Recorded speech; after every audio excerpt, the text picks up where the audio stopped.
Howdy-ho. Hello. So I immediately have news for you. Immediate news. Immediate news. Based on what we talked about last time. What was that again? Many things. One, many things. Which thing? You being quite wet. That was one thing we talked about. Yes, we did talk about that. Made sure to get that into the episode, so you're welcome. Yeah, I noticed that. Number two, we talked about paydays and how much I love paydays, and I've always wanted there to be a chocolate payday. Yeah, I told you. And you were like, there's payday. Chocolate paydays. And I was like, no, there isn't. I've never seen them. Maybe in Youngstown. You're out of your mind. Did you find I don't know how I have missed these. Like, I've never seen these before, because now that you said it, it's like...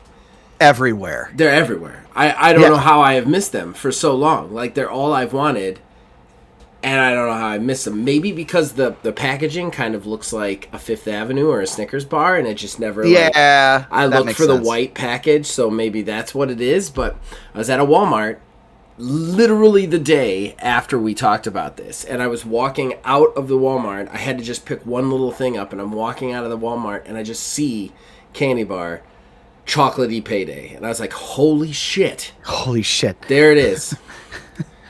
And they are one of the they are the greatest candy bar I've ever enjoyed in the history of my life. They are perfect. It is everything I wanted it to be. Very rarely do I want something my entire life, and then when I get it, I go, this is it. This is everything I wanted. The Chocolaty Payday is the cure for world peace. It is absolutely the greatest. Like, the minute I bit in, I was like, oh,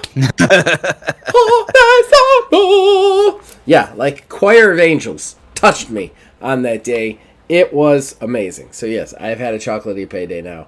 They're phenomenal, and I've eaten way too many of them since then. Oh, geez. Yeah, the Chocolate Payday... The Chocolate Payday, it always reminded me of a Baby Ruth. So I always found its position in the world lacking because of that. Oh, really? Yeah. Just because, I mean, Baby Ruth is basically like the same sort of thing. Maybe the mixture inside is a little bit different, but, it's got the peanuts and the chocolate and everything like that.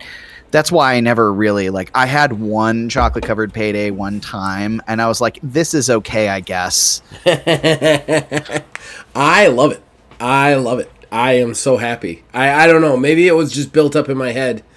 But usually when something's built up in my head, it just doesn't hit that level. But they are, this is great. This is amazing. That's good. Yes. I'm glad. I'm so happy. I don't know how I've never seen them before. Like, now I just see them everywhere. Like, it's crazy. Although, weirdly, I've never found a normal-sized one. I've only ever found a king-sized one.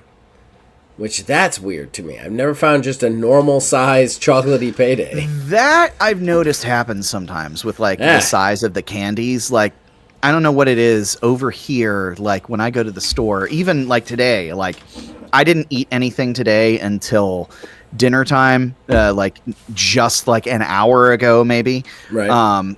And I was at the store on the way out, and I'm looking at the candy bars. I'm like, I should probably grab something for the way home.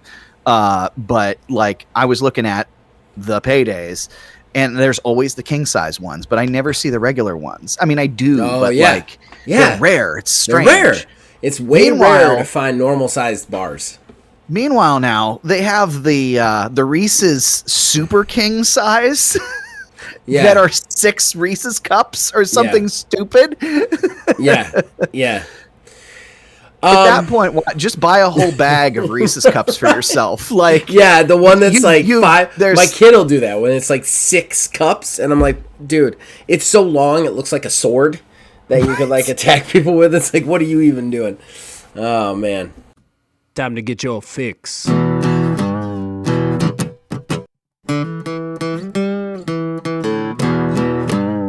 It's a horrible gaming podcast. It's not good, it's not great. Horrible gaming podcast. It's not even what you would call fair. It's really not that good.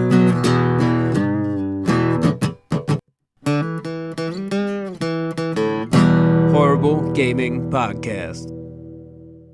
Hello, my name is Zachariah with Old Man Gaming, and you, dear listener, for whatever reason, have decided to listen to another Horrible Gaming Podcast. I am not alone. Usually I'm never alone. With me is who decided to mess with his camera right after we went live. I know. I noticed it was like kind of wiggly, and I realized, because I have a new monitor, I realized I didn't put it up there properly. So, and I was wondering why when I bumped here, like bumped the table, there's a little bit of wiggle, but it was not like earthquake your levels. Timing was perfect on that. Yeah. Right as the intro. Yeah. You should say your name now because you still have it. Neil A.K. Tiny Wizard. But yeah. So we're back with another podcast, guys. We're going to talk about the Sonic 3 movie today. We finally both seen it. It's out on streaming, so I think we're past the point. We're past the spoiler embargo, so to speak. So it's on Paramount Plus. So, hey, if you haven't watched it and you don't want us to ruin it, I guess skip most of this episode, like after fans reaction, and come back to it, or don't come back to it. I mean, why waste your time with us? But when you could be watching the Sonic movie. That'll be the majority of what we're talking about today. There is slow news week, at least for us catching news. No, actually, I have some news that is depressing and super sucks, and it was supplied to us by Jason. Oh wow! So I will talk about that later. But yeah, it'll be a relatively short story. We're just gonna go through fan traction and then talk about the Sonic movie, talk about some depressing news, and then wrap it up. But before we do all that, we have to thank the people who make this possible. Behind our ugly mugs, you see a custom graphic that was provided by Mr. Mark Bell. We thank him for that. And the theme song for this show and all the shows here at Old Man Gaming is provided by the man who makes the music, my brother Nick Van Siders. We thank him for that. Who says I'm rusty? We'll be right back with Fanteraction.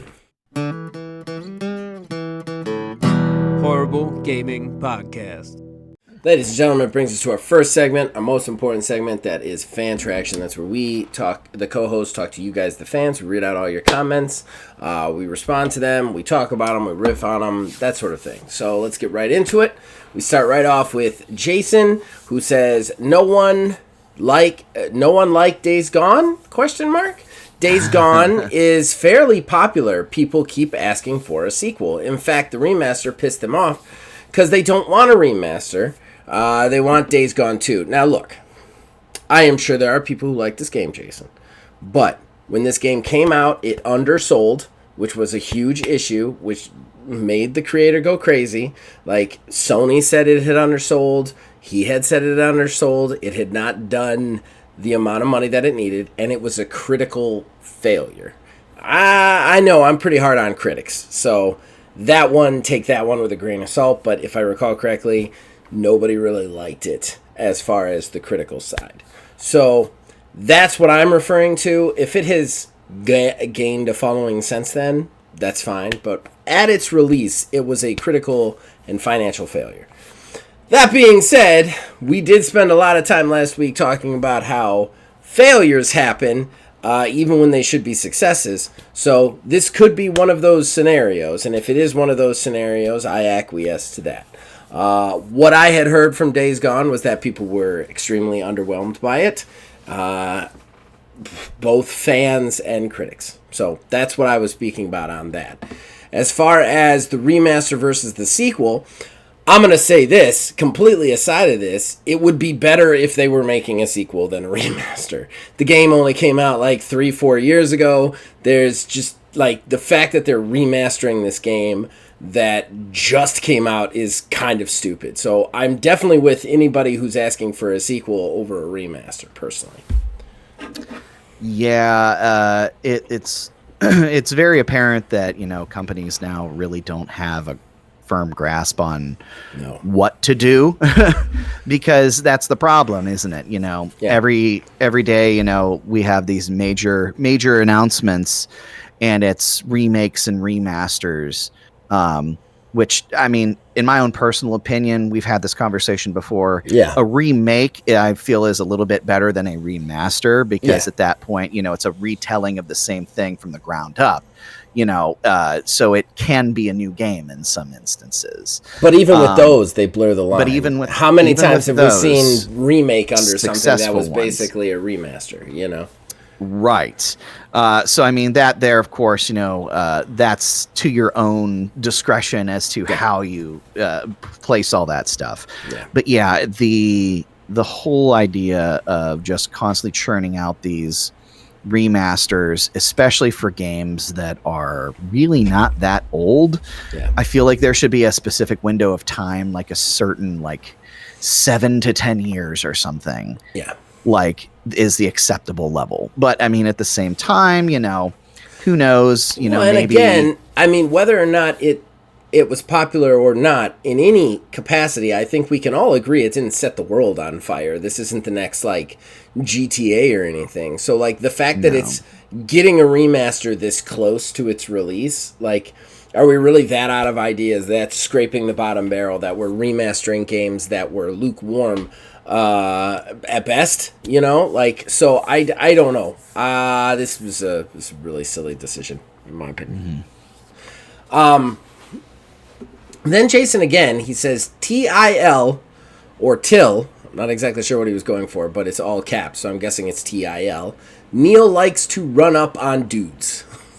I don't remember when you said that, but it had to happen at some point. Yeah, I can't recall either. Honestly, I will tell you in all honest, clear disclosure, I was half in the bag last recording. So, I mean, in fairness, I'm going to go ahead and say this, and I'm pretty sure I can speak 100% for Neil on this. The minute we release this, we have forgotten everything we said in it. Generally speaking. Generally speaking. So, I have no idea what you said, but that's hysterical. Jason, then again, Larian dude is a giant nerd, a real one, and that's why he knows what's up. And I don't think there's anything more to be said there. Jason, I know often we disagree on things. Full agree on this. Full agree. That guy knows exactly what he's doing, as evident by Baldur's Gate 3 and all of his comments since then. Then Jason continues, I like Andromeda. I see some of the points people make about it, but I don't understand others. Also, I've never finished it. So, I'm going to talk about Andromeda for a second, because Neil didn't care for it, but I fucking loved Mass Effect Andromeda. I absolutely loved it. I think it's way underrated, and I think part of the problem is it was a buggy mess when it came out.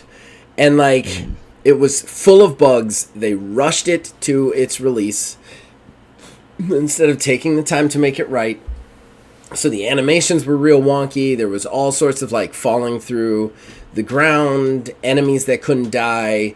You could pass through certain areas that you shouldn't, walking off the map. Just crazy bugs in it when it first came out. So I agree with that.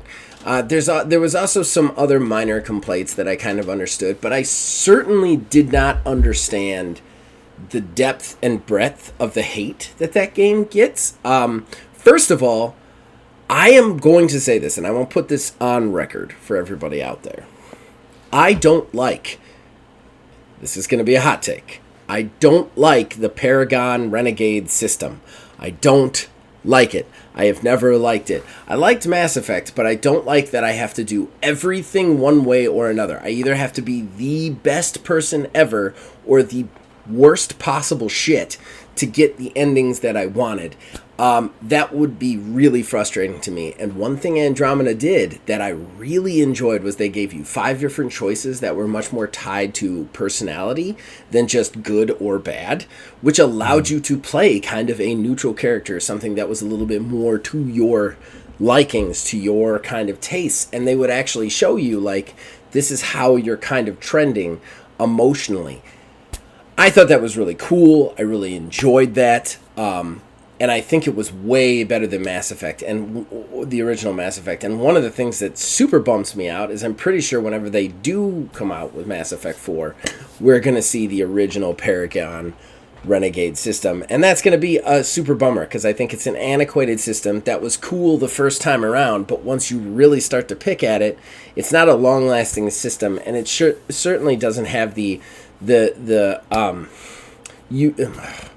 the interestingness, the diversity that you could put into a system like that nowadays. And I think it would fall short. I think the biggest problems that I had with Andromeda were obviously it's rushed, a lot of bugs. They only added one race to this entire... You got an entire new galaxy, and there was only 2 new races, and one of the races, spoiler alert, was the race. The original race, like just a manipulated form of it.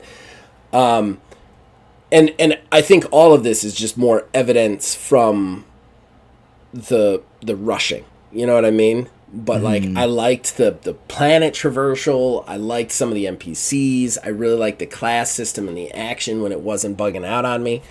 So I'm a big fan. Well, I'm a fan of Andromeda. I liked the characters. I enjoyed them. So I'm with you on that. Yeah, there only being one race was like a huge, like, are you absolutely serious right now? What the hell? I agree. But from there, I think a lot of the issues of at least the development of the game really stemmed from, that was when EA basically forced BioWare to use Frostbite. That was their first foray into Frostbite, that engine. And then the next time was when they did Anthem. So they really didn't get much... didn't really get to do a whole heck of a lot that was great with that system. And then if I remember correctly, they basically, I think they may have had one other game in Frostbite and then just abandoned the whole thing. Frostbite. Yeah, EA walked that back because EA they were like, everybody with us has to use this. And they didn't, BioWare was its own thing when it made Mass Effect 1 through 3. Then EA purchased them. And when EA purchased them, they were like, now you have to switch to Frostbite. Yeah. Okay, we've never worked in that. We've never used that. So now they have to take all the stuff that they know and completely change it to something else. It was just a terrible idea, you know? Yeah, I think maybe Andromeda now is something that may be worth a re-examination. I mean, I'll add it to my list of literally everything under the sun that I have to play. But yeah, it's one of those to where I only really played it basically at launch. I even signed up for the EA Play to be able to do the early access thing for it. Same here. Yeah, just so I could, because I was super hype. Because I came late to Mass Effect. I got to Marathon 1, 2, and 3. Yeah. So I was like, fucking great. And then Andromeda got announced, and I was so excited for that. So I did everything that I could to try to get in on that. And unfortunately, in its beginning stages, it was so unbearably bad. I was just like, yeah, I'm done with this. But I mean, it could be going back to it now after it's been updated, after it's been patched and fixed and everything. It might be a little bit of a different game. Well, and there was a lot of mistakes made on some other aspects. Like, they abandoned it pretty fast too, which was kind of an extreme bummer, especially since if you played it all the way through, which I did finish it, there is huge hints at a DLC, and then they never did that DLC. Yeah, and they said, oh, we were never going to do that DLC. Why would you put hints to the DLC in the game? There's obvious hints to the DLC. So yeah, I mean, like, it's weird because it's one of those, it's another one like Anthem to me, where it's like, it caught me and I loved it and nobody else did, but I could kind of see through the roughness, you know what I mean? And get attached to something core there, and they just didn't stay with it, which is a EA staple, really. Yeah. Jason continues, GameStop still exists here. It still exists here. I just haven't seen one. They closed the one down in Ravenna. They closed the one down in Stowe, Kent. I think there's one still in Cuyahoga Falls, but it's been a really long time since I've been out that way, so I don't know. Yeah, I really haven't sought out. The last time I did go into one was right before Christmas. We were getting a gift card for somebody because we were already at the mall, and we were like, oh crap, we need to get, here's a GameStop, I guess we can go in there. So I went in there, and that was the same one that I was talking about before, because they were going to have the retro GameStops. And it was actually just a little section in there. They do have like Nintendo 64 games, but it's like 2 shelves. Right. Yeah. I don't know. Yeah. GameStop. How is it still around? Mysteries. Right. Jason then continues, I don't complete games very often. I end up getting distracted by something else, and then when I want to go back to it, I have no idea what's going on, so I keep putting it off and then just uninstall it. He also then replied to his own thing and said, I don't think I've ever 100%ed a game. I get it. I feel like that is not that uncommon as far as gamers go. I know that has happened to me probably a million times. It's like I'm into a game and then something shiny comes along and I'm like, oh, I'll just try this for a day, and then I'm in that and I've lost the thread of the original game. And then you go back to it and you're like, the fuck's even going on, you know? Right. So yeah. So I think that's a usual thing. I 100%ed Bastion. I know I've mentioned it 1,000 times on this. Mm-hmm. That's the only one I think I can definitively say I've 100%ed since the invention of achievements. Yeah, more often than not, I roll credits if I finish a game, and that's pretty much it. And then I will eventually, years later, come back to that game just to revisit it. But there's also other games out there that I have to try multiple times before I finally actually get through them. Yeah. For some reason, Devil May Cry 4 and Devil May Cry 5. Devil May Cry 4, I went through and restarted like 5 separate times before I finally got through it. Yeah. And then Devil May Cry 5, I've across 2 platforms started it 3 times from scratch and still haven't beat it. I think there's also something to be said about how big games are and nowadays as opposed to what they used to be. Like, I mean, Monster Hunter World. I still think there's stuff in Monster Hunter World I haven't seen. And like, I know there's stuff in Monster Hunter World I haven't seen, and I have well over like 2,000 hours into that game. So you like you got to put that into perspective, right? Like, I feel like you're giving up the potential of 100%ing a game for the ability to go back to it anytime and see something new. You know what I mean? Like, I will say there's a depression in me when I do 100% a game that I truly love, because when I do, there's nothing left to do in it. You know, there's no reason to go back to it. Whereas, like, Skyrim, there's still stuff I'm discovering in Skyrim. There's still a reason to jump back into it. If I 100% it, I'm done with it. There's no reason to go back. So, like, I think that, like, there is something to be said for that. And also letting it lie until you're ready to go back to it and play it again, you know? Yeah. Yeah, that's one thing that I've kind of started doing is, like, distancing myself kind of from games that I really enjoy. Like, a while ago, I got back into Tears of the Kingdom.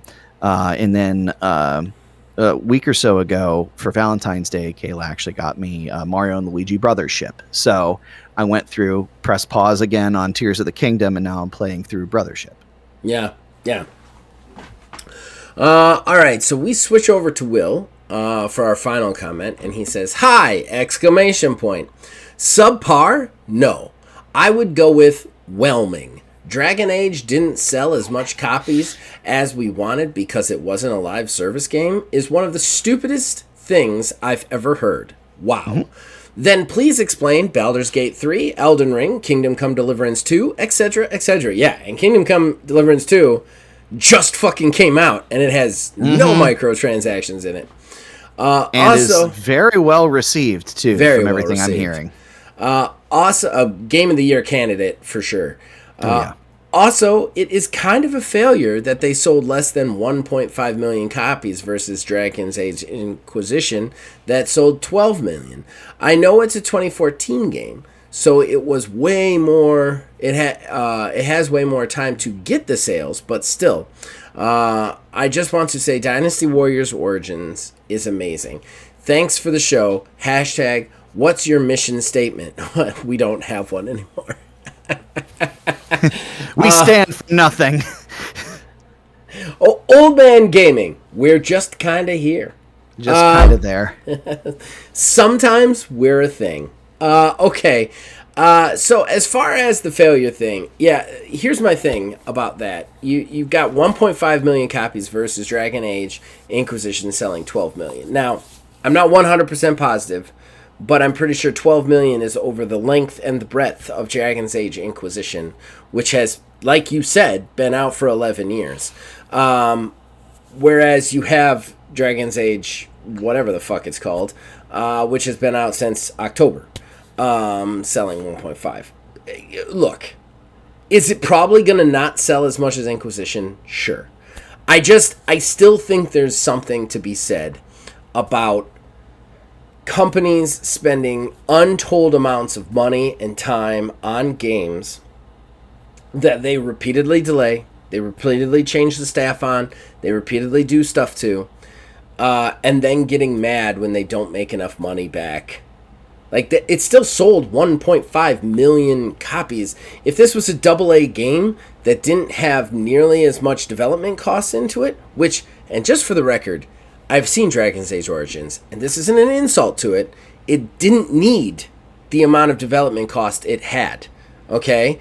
It looks like a lot of, hell, it looks just as good, if not slightly worse, than Avowed, and Avowed is just recently AAA with Microsoft, but doesn't produce these giant, massive whatevers. I think 1.5 million copies would have been plenty. Would have been something to build on. I think that the problem with this, and the point I was trying to make, is you have a company that has delayed this game, that announced this game 10 years ago, that has delayed, changed staff, then released a game that is just basically on par with what we're seeing today, and expected it to sell gangbusters, or sell enough to make back 10 years of development costs, and you're just not going to do that. Whereas you look at a game like Kingdom Come Deliverance 2, from your own example, that game has been in development. I played Kingdom Come Deliverance 1, what was it, 4 years ago? 3 years ago, 4 years ago? Something like that. So it's been in development for 3 to 4 years. And they knew exactly what they wanted to do. They had the team to do it. They did it. And now they've released it. Now they're making tons of money off of it. I think that the problem with these big AAA companies is they keep making these changes, and that spreadsheet number keeps going up. And they forget that there's only so many people that are going to buy the game, you know? Yeah, and again, too, it all comes down to that expectation of, right, okay, well, we dumped this much money into it. Yeah. So we feel like we need to make at least this much. Right. Well, you know, that's what happens when you have stuff like with Red Dead Redemption 2, with, you know, horse testicles, you know, development and everything like that. Like, I can't believe that that's a real thing that actually happened. And I wonder how much, if they were to chunk that out, how much of the development cost between labor and development and the implementation and, God help me, research that they put into that to actually do that. What that dollar figure is. I mean, it's something that's absolutely pointless. It doesn't do anything to the game itself. We take that concept and we apply it to a bunch of other games out there. You know, does it really have to be in development that long? You know, that's why we get those, you know, horror stories of, oh, well, this game has to make umpteen $1 million and sell all of these figures or else it's considered a failure. Right. Like, yeah, it's ridiculous. And that's, you look at that kind of stuff. You look at the AA market, which has a refined goal, a mission in place. They know what they're doing with their game, and they do it, you know? Whereas then you have the AAA market, which doesn't seem to know anything. They just keep dumping money into it. And then when it doesn't work out, they don't understand why. And that's my big issue, my big takeaway. Look, maybe Dragon's Age Origins is a horrible, embarrassing failure as far as statistics go. And I'm way off base on that. I still think there's something to be said about the fact that Dragon's Age Origins had at least triple the budget that Kingdom Come Deliverance 2 had. You know? There's something there, you know? I think that, like, especially for it to come out and be what it was, like, I don't think, from what I've seen, that it's a subpar game. I haven't played it. Looked like a Dragon's Age game to me, but that's the thing. It just looked like a run-of-the-mill Dragon's Age game. It didn't look like anything special. And for people to be waiting for 10 fucking years is a little ridiculous, you know, for it to just be another game, just another open world fantasy game with romance options. You know what I mean? Like, nothing special about it. I think that there's something to be said about that. I don't know. Again, I don't know. Like, would it sell 12 million? But the other thing is that they talk about, like, oh, it didn't have live service options. You cut them off of that. You didn't even allow there to be an option for DLC in the thing. You know what I mean? So, like, there was never, ever going to be an option for any sort of live service thing whatsoever in this game. And you're blaming that on it, I think, is a little short-sighted. Yeah, it's the live service thing, like, oh, it didn't make money because it wasn't a live service game. I mean, we go back to this all the time, and especially a single-player game has absolutely no business having live service elements in it. You have to have that be a multiplayer game, or you're not going to make that money, because you're going after the wrong crowd. 100%. You got to know who your customer is. In fairness, there are a couple of rare exceptions. You look at, like, Monster Hunter. While you can play that co-op, you can play the entire thing solo. I would argue it's better solo because the hunts are more interesting. And they kind of drip feed you monsters. You know what I mean? They almost look at it like a very lives of service thingy. But in fairness, you even look at that, they only really sell you one DLC. It's usually a pretty expensive DLC, but it's like a year after it comes out, they sell you one big DLC, but they've already drip fed you a bunch of free monsters. So, like, should a single player game not have any lives as service elements? I don't know that I would 100% agree with that. But I'm going to say this, that's not the reason this failed, is what I was trying to get at. And I think that Will agrees with us on that. I don't think he doesn't. I was kind of centering in on the fact that it did sell, like, he's pointing out that it didn't sell a lot of copies. It was only 1.5 million copies. But I think that I don't think the lives as service, the lack of lives as service is the reason it didn't sell. I think that, like, it's much more a cost versus results situation, you know? And I want to point something else out, too. None of the staff that worked on Dragon's Age Origin, and in turn, none of the staff that's going to work on Mass Effect 4, worked there on any of the previous games. Like, at this point, every one of the big people there have left or been fired. Like, the Anthem debacle cut a bunch of them. Like, a bunch of them left. Like, none of those people, like, if you want Mass Effect people, they're all making, like, Nightingale, or they're making Eternal Strands. Like, none of them are working on these games anymore. So this Dragon's Age Origins, like, part of me doesn't think there should have been a Dragon's Age Origins. Part of me thinks that they should have just worked on a new game. They should have let it be what it was and moved on. They should have canceled it. Once they were 5 years in and they didn't have a game, they should have canceled it and moved on to something else. And that kind of brings me to, like, the fact that we don't have any fresh ideas. We're just regurgitating sequels and franchises over and over again, and remasters and slocks, when we should be allowing these teams to try something new in the space. But, like, they can't count on new. What's funny to me is they don't think they can count on new on a spreadsheet, but the same spreadsheet is telling them that old doesn't sell anymore. Right. They're contradictory statements, and one of them has to be true. So they got to kind of get something going there with that. Yeah, exactly. But thank you for the comment, Will. Thank you for the comment, Jason. We always read out the comments if we can find them. We're going to talk about the Sonic 3 movie. We finally both saw it. I didn't have any money when it came out, but it came out on Paramount Plus. I immediately watched it, so did Neil. It was fun. We're going to talk about it. We almost watched it at the same time, too, which is hilarious.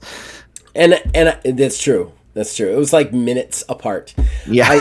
I do want to say, though, have a quick discussion about this, because this is something that has been on the podcast for a long time, and I have mentioned it in a review recently.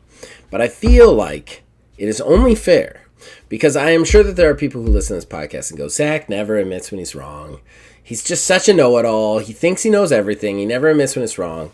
So I did it on the review. I want to do it on the podcast. Avowed is fucking amazing. It is an amazing game.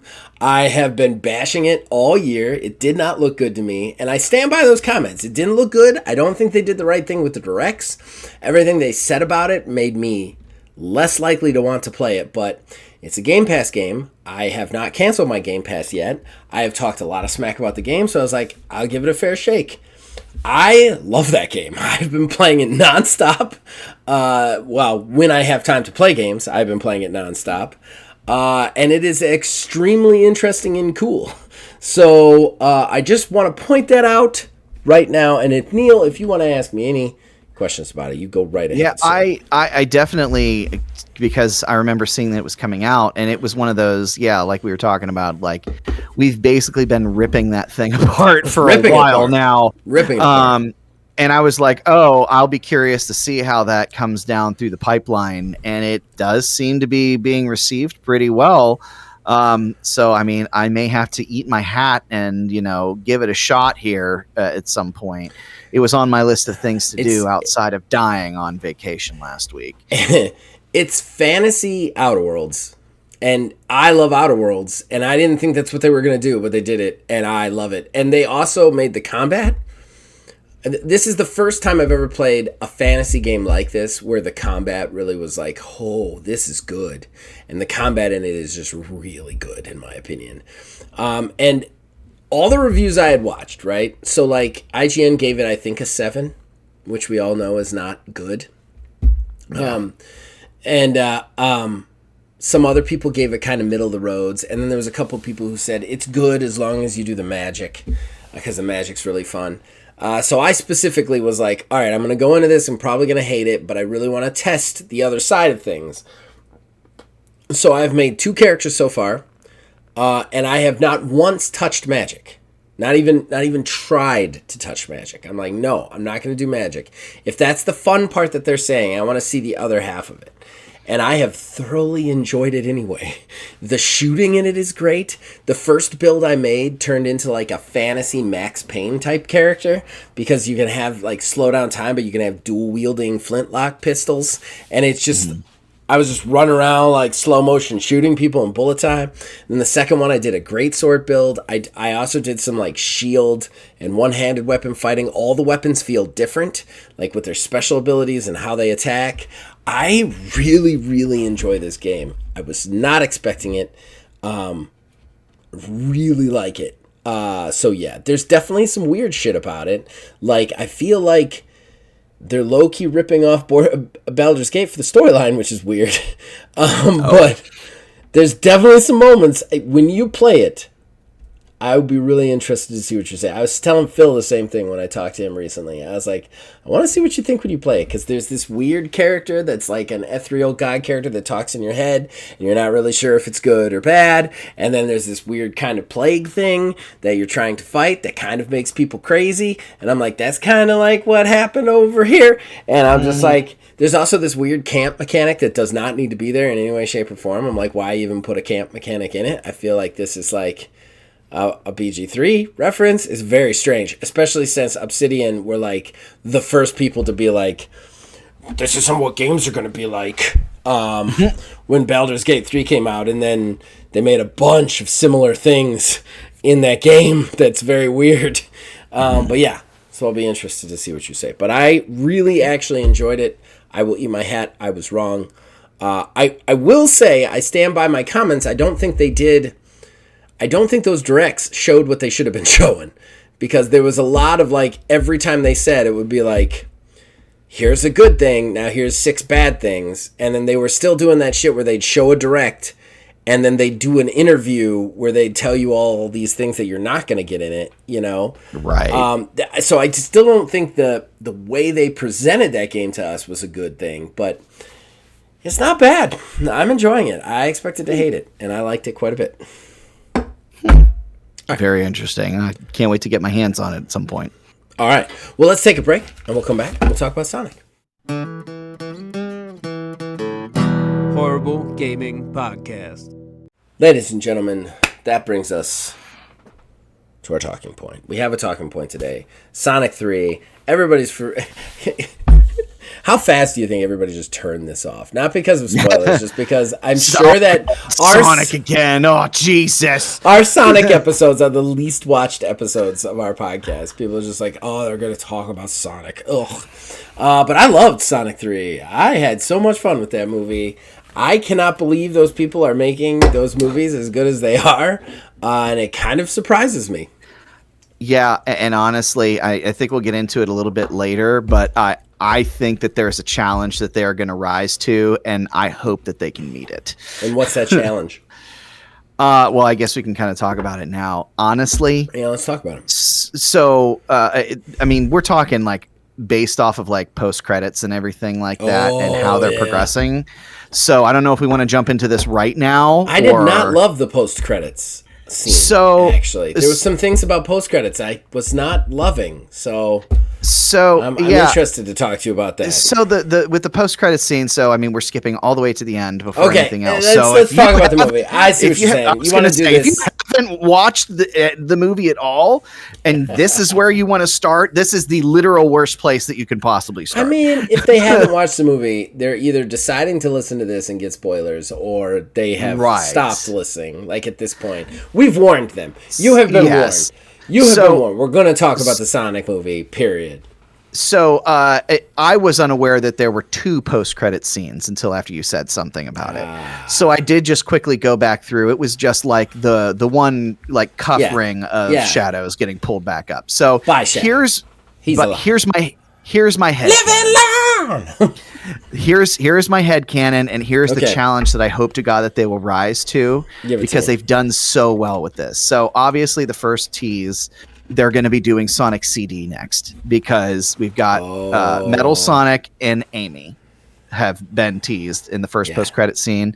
And then the second one was just Shadow getting his one bangle back. So that tells me that Sonic the Hedgehog 4 is going to be Sonic CD, and they're going to do a spin-off. They're going to do Shadow the Hedgehog. That is going to be their first foray into redeeming terrible Sonic IP. And my wish, I hope to God that they have the stones to do this, because at this point, if anybody can do it, it's going to be Paramount with these movies, making Sonic 06 comprehensible. Oh, wow. It would be like an Avengers level thing. I think that they would, if they do it right, they can make it be like an Avengers level thing. Like we have our Knuckles spinoff. We've got Sonic. We've got Tails. We know that we've got Amy going to be being brought into the fold now with everything. And then they've basically alluded to the fact that they're going to do a Shadow the Hedgehog movie at some point here. So I think if they could do it, I think they could pull it off. Okay. All right. That is interesting to hear you say that. I think here's the tricky part, right? Because if you're a Sonic fan, you're a lunatic to start. And we're both lunatics, right? So we want to see every character brought into this universe, no matter how stupid or how much we hated the game behind it. So like Silver, I want to see Silver. That game sucks, but I want to see Silver. I want to see what they do with Silver. Even the bad guy from Forces, I don't know if you remember him, is like the Jackal or whatever. Like, I want to see Jackal. So like, I want to see these characters brought in. I know that the director of the Sonic movies has already said he wants the Sonic movies to be like Marvel movies. He wants them to be like epic events, which I feel like he's already kind of accomplished. They're getting there, yeah. They're pretty big deals. I think definitely you're right on the Shadow. I think we see Shadow in his own movie. And I think he takes on Dumai, especially since we just got Shadow Generations, which basically finally, and just for anybody out there who hasn't played Shadow Generations, it 100% defines Shadow's backstory, which is very hard to understand if you're just trying to play it and understand it from the games, especially since Shadow the Hedgehog, the game, has like 7 endings, depending on how you play it morally. So like, which is cool, but at the same time, it's like, which is the canon ending? Like the one where he just murders Robotnik, or like, you know what I mean, like that kind of stuff. Whereas Shadow Generations, like right off the bat, they're like, here's what's canon about Shadow. Okay, here's his whole story. Here's canon. Now we're gonna tell a new story on top of it, which, like I said, highly recommend Shadow Generations. But I think, yes, we get a Shadow the Hedgehog movie. We get Keanu Reeves and Shadow the Hedgehog taking on Dumai. He's going to be brought out and into the plot line. Sega CD Sonic makes a lot of sense since we saw Amy and we saw Metal Sonic. The only difference here, though, is Sega CD Sonic was specifically like Metal Sonic is the threat. He's the bad guy.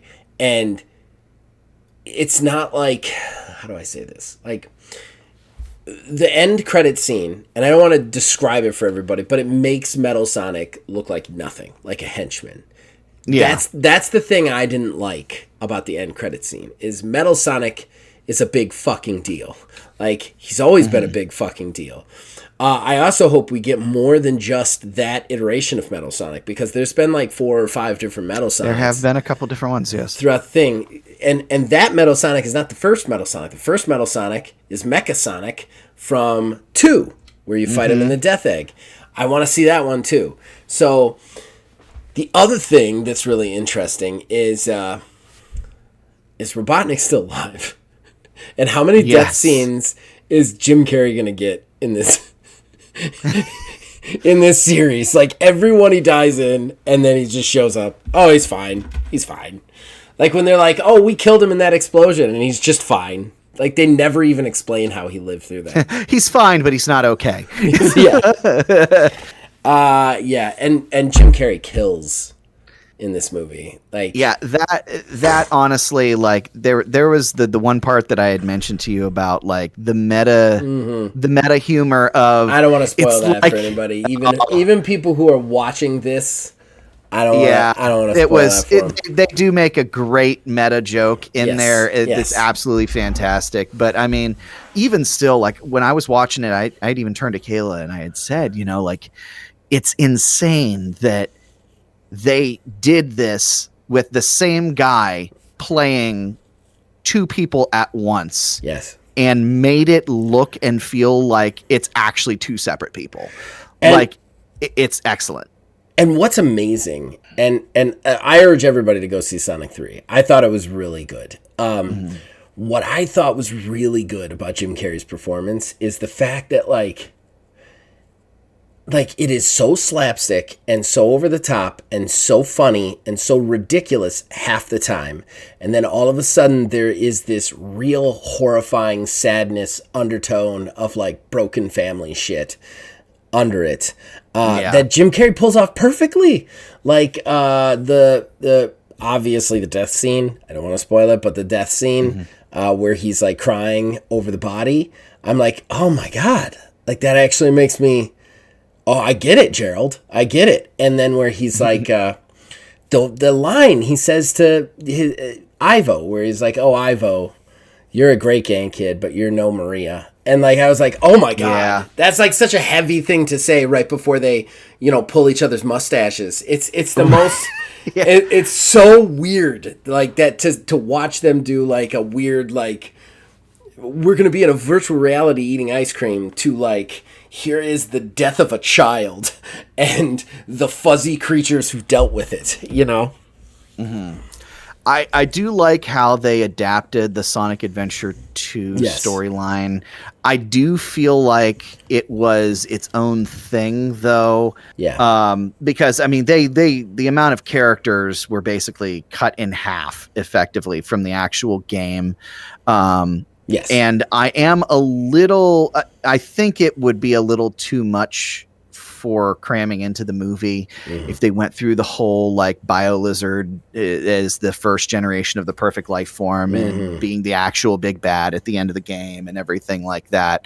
It would have been a little too much to cram in there. But me personally, I think this is one thing that I had mentioned to you. That was like, it was kind of funny to see it as like a, like an Easter egg sort of thing, but I was kind of sad that we weren't getting that part of it too, because I feel like that did a better job at making Shadow an anti-hero instead of a villain. And they had changed the juxtaposition, right? Like the game's juxtaposition is you have the good hedgehog and the bad hedgehog, just period.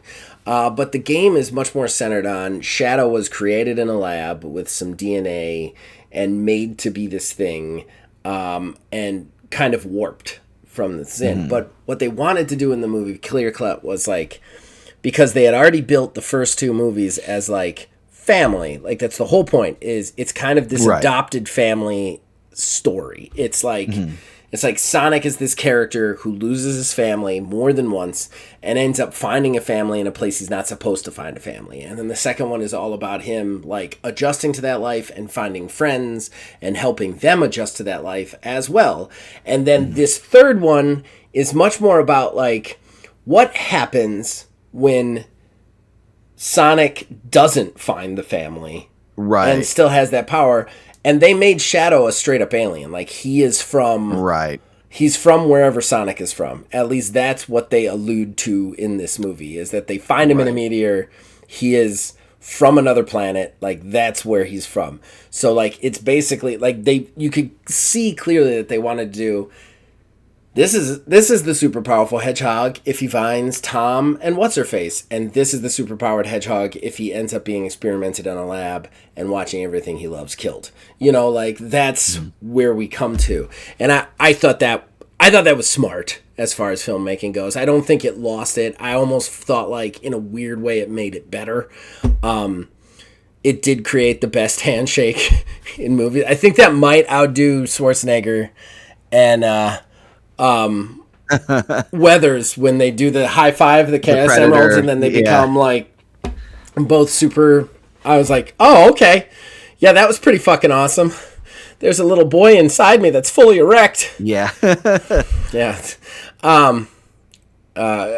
Use that soundbite out of context. Yeah, that was something. There was something. I think I felt there's my our face new mission turn statement. at that one. There's our new mission statement: giving the internet fodder. Internet fodder. Yeah. No, but I really loved it. I liked how they did it. There's only one thing that I really was upset that wasn't in it for me. And that was the scene. There is a scene in Sonic Adventure 2 that I always thought was so cool in Sonic Adventure 2 because it's like it like sums up the characters of Shadow and Sonic in this really cheesy, corny superhero way, but at the same time sets up that turns into a run. Fucking walk. That is the coolest scene in that game. There's a scene for everybody out there who isn't like 1,000 years old and didn't play Sonic Adventure 2. Basically, there's a scene where the final battle between Shadow and Sonic is this scene where Sonic's trying to get to a gun to stop a gun. That's the best, like a planet destroyer, basically. And there's a long bridge he's got to run down to get there. And Shadow's trying to stop him and destroy the planet. And they both get there at the same time and they see each other. And then they just, instead of just going right into a fight, they don't fight because they're sprinters, they're speedsters. So they just start like looking at each other and they just start talking to each other while they start walking. And then the walk slowly becomes a run, and then it turns into this like speed run, and then it just morphs into this final battle where you're running down this bridge, the bridge is falling down. If you're playing Sonic, you're fighting Shadow. If you're playing Shadow, you're fighting Sonic, and you have to keep moving while you're hitting the other person while this bridge is falling behind you. But just the walk up to it is just like this moment, and they say the most cheesiest things to each other. Oh yeah. Like, dialogue was not great in the Dreamcast era, but it's still just this moment of, like, I see you're still alive. Well, you're still alive. Well, I guess we have to do this. Well, I guess we have to do that. You know what I mean? It's just that, it's that Mexican standoff, but instead of punching each other, they're runners, so they just go into the run. And I always got chills watching that in the game, and that was not in the movie. And I was, like, waiting for that to happen in the movie, and it just never happens, which I understand why it didn't plot-wise, but, yeah. Yeah, overall, I think they did a good job condensing everything down into, like, this is what you really need to know, and for a movie-going audience, it's kind of that thing that we've talked about before with like video game movie adaptations.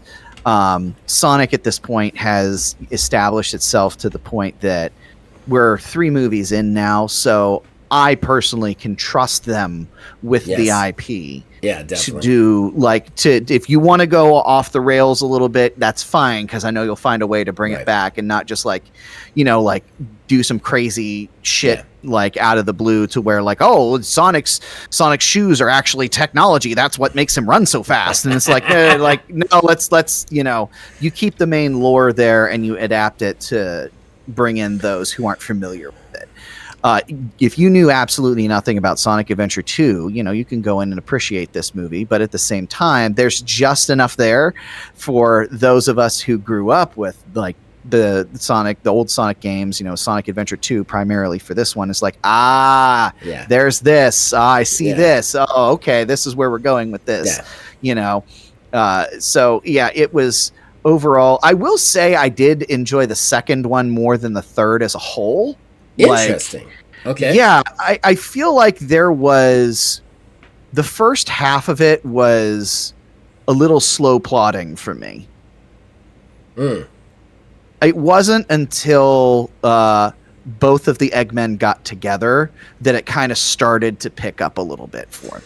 Interesting. I don't know what it was. It was something about Shadow's introduction, in that like the initial fight scene was cool, but it was just like I am Shadow and I am here now. Yeah. And we will have a confrontation because I am the bad hedgehog. And it's like I guess. I don't know. I tend to disagree with you a little bit. The pacing of the second one was a little bit more not to my style. I mean, I like them both. I'm hard pressed to pick a favorite between the two of them. That being said, the runtime of 2 is 2 hours and 12 minutes. The runtime of 3 is 1 hour and 50 minutes. So that is a 22-minute difference for the second one. So like, to me, this one felt much tighter as far as we're getting to where we need to be faster. The second one also had a lot of like, and it was all entertaining, so I don't want to knock it. There was a lot of extraneous stuff that like maybe didn't need to be there. That being said, I enjoyed it. I liked it. Like there was that whole wedding scene and then the break-in. Yeah. And like I liked those scenes. I think the human characters actually bring something to the movie. They weren't in this as much as the second one, and that actually kind of bummed me out a little bit. Which I never thought I'd say in a Sonic game, in a Sonic movie. But again, if you really look at it like objectively, like there's a lot of plotting in the second one that didn't necessarily need to be there and wasn't in there in this one. Like Shamar Moore and I can't remember the actress's name that plays the sister. They weren't even they were in it as fake them. Like they weren't even actually in it. Like that's how little it was, like a 5-minute had. Thing too. Yeah. It was barely even there.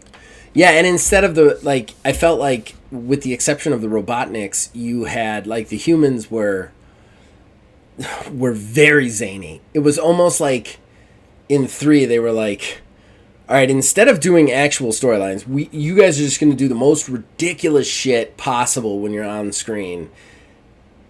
Which was weird because you have furry animals with superpowers in it, but like the whole ventriloquist Tom thing, which was hysterical. Yeah, that was. Yeah, I was laughing my ass off. I was laughing my ass off at that, but it was almost like, all right, the humans are on, they're the comic relief, which is really weird to me. Because, like, when isn't Sonic, Knuckles, and Tails the comic relief? Right. When is James Marsden the comic relief over Sonic, Knuckles, and Tails?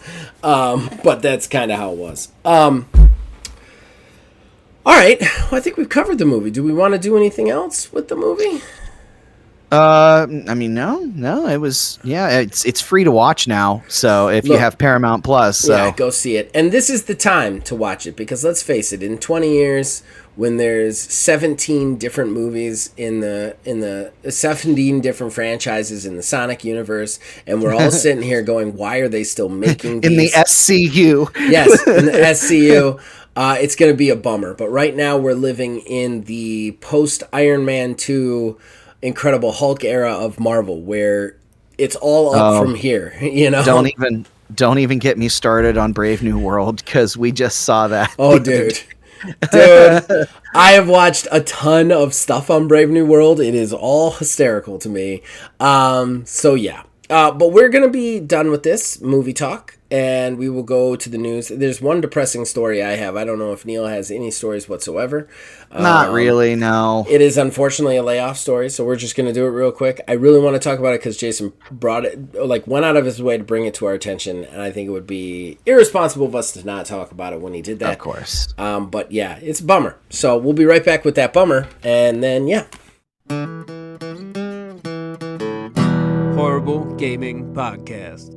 Ladies and gentlemen, that brings us to the news. I am the only person with a news story today. I want to let you guys know about it. And we have reached a true singularity in gaming. They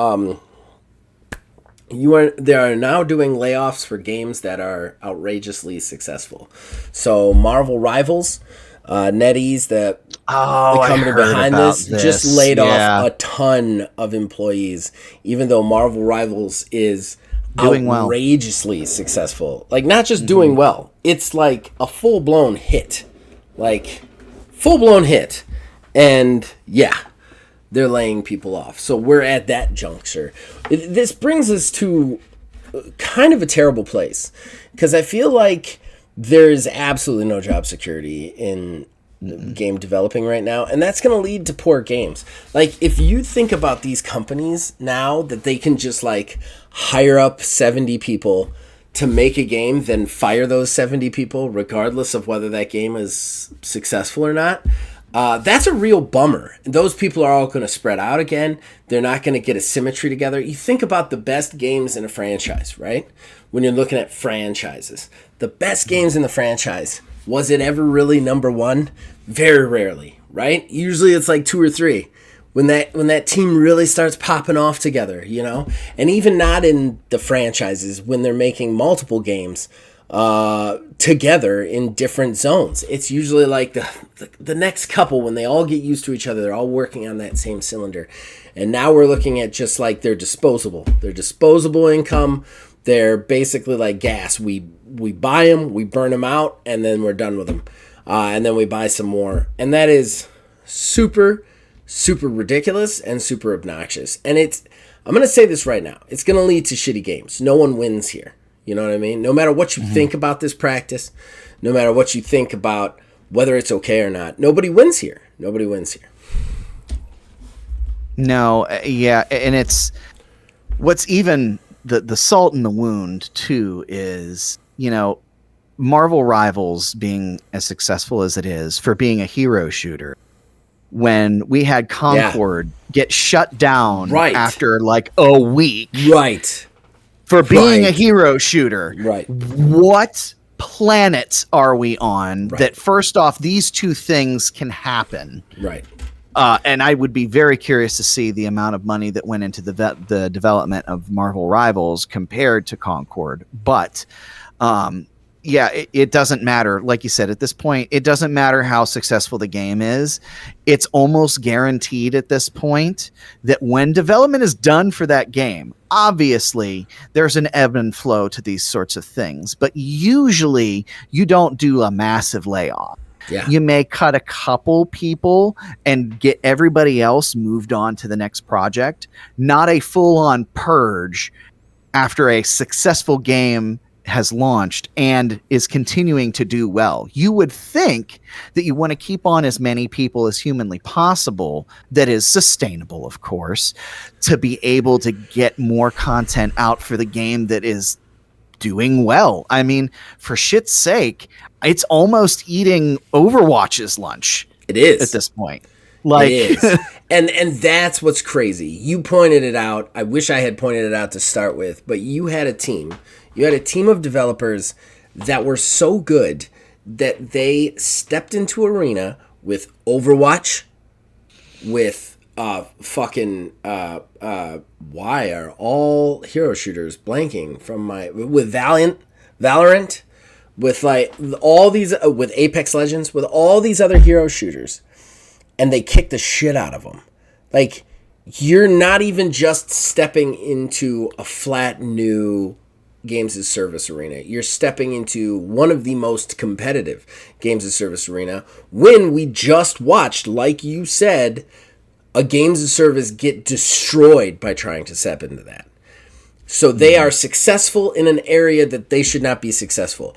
They were told to build a house on the side of an active volcano, and they did it, and that house will stand. That's insane. They are rewarded by then being fired. And that's crazy to me. They did something that is impossible. That is, like, impossible by my standards.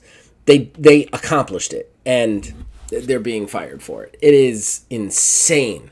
And it's just not good for the industry. And it's something that, like, I'm not going to lie, this show is hard to do sometimes. And it has nothing to do with the fact, well, I mean, look, we all know my sleep schedule has changed. That can make things difficult. But there is also a level of, do I want to lose out on that sleep to talk about people losing their jobs for an hour and a half? And and that's just a bummer. That's what this industry has become, you know? Yeah, it's honestly, like, as time goes on, we keep seeing more and more of this happening. I used to think that there was some level of crazy going on whenever you would say, oh, we're going to crash. It's becoming more and more of a reality, and it's actually really just a matter of time at this point. Everything's consolidating under one umbrella. Everything else is being cast aside. Everything's just reiteration of reiteration. There's no real succession. I mean, we have Sony out here basically saying, hey, this is our first state of play of the year. This is going to be our chance to really put our best foot forward as to what we have coming out for the year.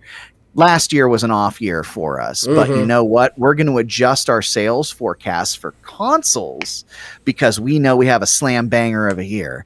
And then they come out with their state of play, which is shit for nothing. Not great. So what do we have to look forward to now? We have this summer. This summer, there will be Keeley's Summer Fuck Fest. And at that point, we're going to maybe see something. But at that point, it has to launch in the holiday. And if we're just going to be hearing about it now and we're going to set a window for launch at the holiday season, there's a very real possibility that that game is going to get delayed outside of 2025. So then we have another nothing burger year for Sony. We have all of these layoffs and everything like that. You look at objective facts sometimes and you see what is happening as a result of those objective facts. And you just kind of look around and like, am I the crazy one here? Am I thinking wrong? Because it's not just like one developer. Everybody's doing it. Everybody's doing it. There is a difference. Then, people tell you to look at the roof. It's not falling. But there's got to be a point where you look at the pillars that hold the roof up and see all the cracks in them. You know? And then it's like, it's not about the roof. It's about the things that hold that roof up and how we treat those things. And those are developers. And we treat them like shit. You know, we treat them like shit. And it's customers. And they treat us like shit. They treat everybody like shit. And they expect to make money off of it. The only people who respect us or give us the time of day are AA and lower party developers that are putting forth the work to make a good game, and AAA doesn't want that. They want fast bucks, they want quick bucks, and they can't get them, not the way they're doing it. No, not at all. It's unsustainable, and it's just a matter of time. Yeah, it is. It really is. I do want to say thanks to Jason for bringing that one to our attention. Really appreciate it, buddy. Just posting that in the Discord. I always try and read them out if you bring me some juicy stories. So, and by the way, since we're on the show here, this is a little off topic. I wanted to mention this somewhere in the last two episodes, but anybody who thinks that IGN's reviews are not being paid for or biased needs to go watch the Civilization 6 review or 7 review, the most recent one review, because that review is 25 minutes long. The video review is 25 minutes long, something like that. What? He says maybe 3 things positive about the game, and it gets a 7. Like, I'm not even kidding. Like, watch it just to watch it. The guy just bitches about the game the entire time and then gives it a 7. I'm like, what are we even doing here, guys? Like, the way he was talking about it, I was like, wow, Civilization's going to get like a 5 or a 6. Nope, 7. So there's no way. That's the IGN one. It's the IGN one. Yeah, I mean, I don't know. They've been giving out 5s and 6s lately, a little bit more. But I think they've been listening to people going like 7 means nothing, you know.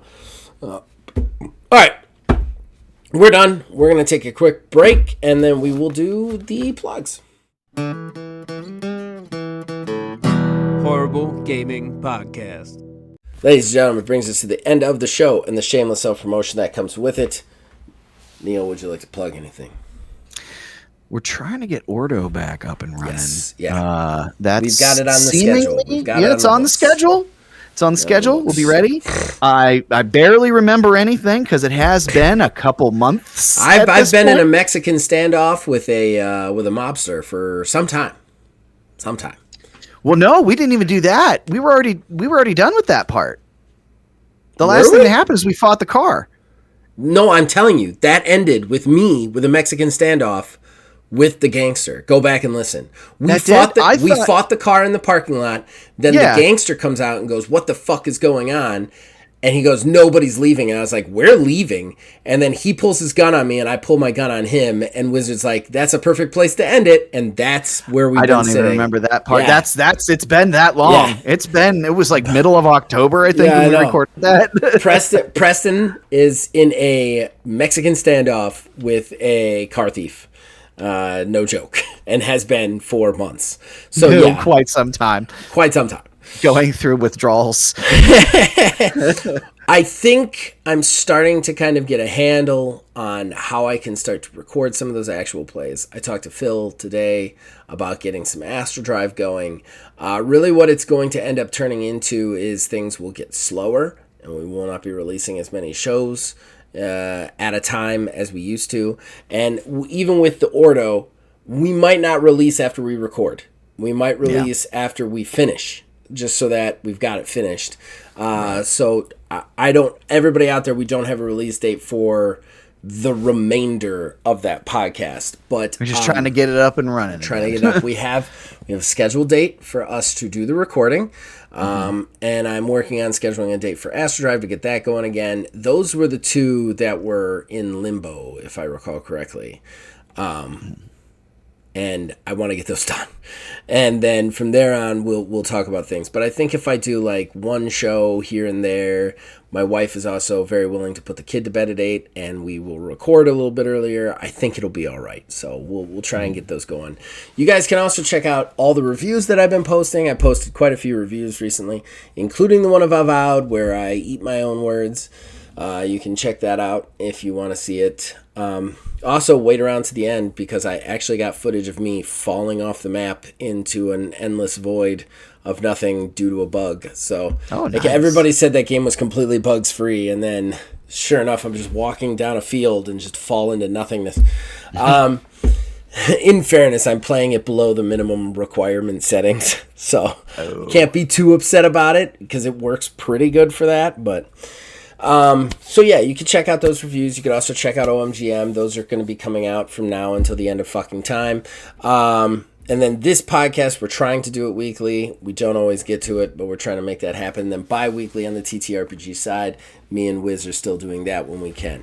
Again, the actual play stuff is coming back. I'm also trying to get a stream going again. It's really all about my schedule opening up, which it just has not done yet during the day. But once it does, we'll try and get some more stuff for you guys. So stick around, those who are sticking around with us. Other than that, you can reach us on Facebook at Old Man Gaming DH, on X at OldManGaming9. You can also check out our Discord. Links in the description below. Influence us in all of our shows from there. You can also find us on Blue Sky. Search up Axiom Games LLC or / Old Man Gaming. And other than that, as long as you guys keep watching and listening, we'll keep making them. See you guys next time. All right, brother of mine. It is 9:49. We are done with this podcast. I am going to go to bed. I must be up at 5. Blech. Blech. Blech. One of these days I'm going to start actually doing a job there other than random shit. On Friday I built furniture. That's what I did. For the transportation department. Dude, Neil, this place, nothing if not a resume builder. I don't know if I told you about the crazy day I had. There was a crazy day where I went in there to work on a route sheet, which is like a sheet that tells the buses where to go, you know? Mm-hmm. Went in there to work on a route sheet with my boss. While I was at there working in a route sheet, a bus driver came in and was like, I can't get the ice off the front of the bus. I can't see out of it. I've got to leave in 8 minutes. So I had to run out with her and my boss to try and scrape a bus's windshield because the defroster wasn't getting it done. Then we got that done. She left. He goes, hey, can you pre-trip a bus for me? Which is like check a bus, make sure it's okay, and get one started just in case a bus goes down because it was a really cold morning. I do that only to walk back inside to find out that the plans have changed. One of the bus drivers has to be relieved from duty. I have to take my boss there to relieve him from duty and drive the rest of his route. I have to take him there in our spare van. And I'm like, okay, I'm going to go pre-trip the van and turn off the bus. Turn off the bus, pre-trip the van, come back inside. The plan has changed. We have to pick up 2 kids that missed the bus before we relieve this person. Oh my God. So we go, we pick up the kids, we relieve this person, we drop these kids off. I drive back to the bus garage and realize it's only been an hour and a half. Oh my God. Yeah, so that job is like madness incarnate when it comes to just like being there. On Friday, we did get a new transportation supervisor finally, so the guy who was filling in doesn't have to do it anymore, but she's like trying to organize things, which more power to her. That's what she should be doing. But she bought all this furniture on Facebook Marketplace, and I was like, look, I don't have anything to be on. Do you want me to build this for you? And she was like, yeah, okay. So they paid me to build shelves for like 2 hours in the morning and 2 hours at night. That's what I did. I built shelves. So yeah, it has been a real resume patter as far as like special skills that I've done on a job site. I really think I've got it all covered. All of it. God. That is so... I can't even imagine something else doing like all this other like crazy ass shit.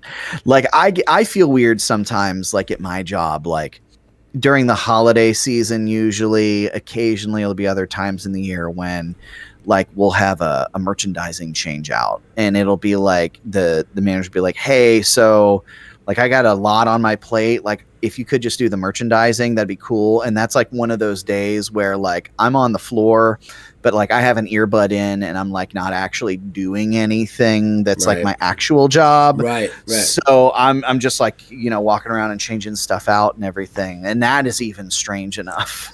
It's strange, I can't imagine jumping entirely, like if I would be just like 1 minute doing one thing and then they're like, hey, can you unload this truck real quick? Like, okay. Yeah. It is fucking weird. There was a day where I literally moved a chair. Like that was what I did. Was like the guy had hired a transportation supervisor and he was like, this chair in here's a piece of shit. And it was a piece of shit in the office. And he's like, here's what I want you to do. I want you to put that chair on the gray van. When you come back at 2, then drive over to the board office. I'll have a new chair for you. We'll put a new chair in here. I was like, okay, all right, that's what I'm doing today, moving guy. What's even funnier about that is she got in, and she's sitting there, and she's like, man, I hate this chair. I just started laughing. She's like, what? And I was like, I moved that chair in here specifically for you. And she's like, what? And I explained the story, and she's like, well, maybe I'll get used to it. Like, you don't have to get used to it. I don't give a shit. I got paid. But yeah, it's crazy. It's really crazy. And like my wife was like, she was like, I know you don't like doing the random stuff. And I was like, it's not that I don't like doing the random stuff. It's that at any point in time, they could run out of random stuff for me. And then I don't have a job anymore. And, like, they're giving me work. And I appreciate that.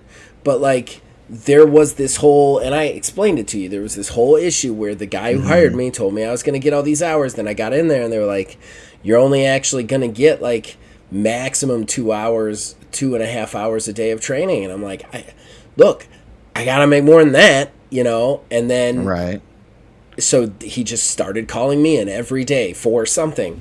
But, like, now we're at this place where it's like, I've been doing that for almost 3 months now. They're going to run out of that at some point, I would think. And then it's like, what am I going to do that day? And, like, that's what I want. I want to get the CDL so that I get a bus route so that I just have, like, I have a bus route. Security. Right. Yeah. Like, that's my job. I come in, I do the bus route, period. You know? So, I don't know.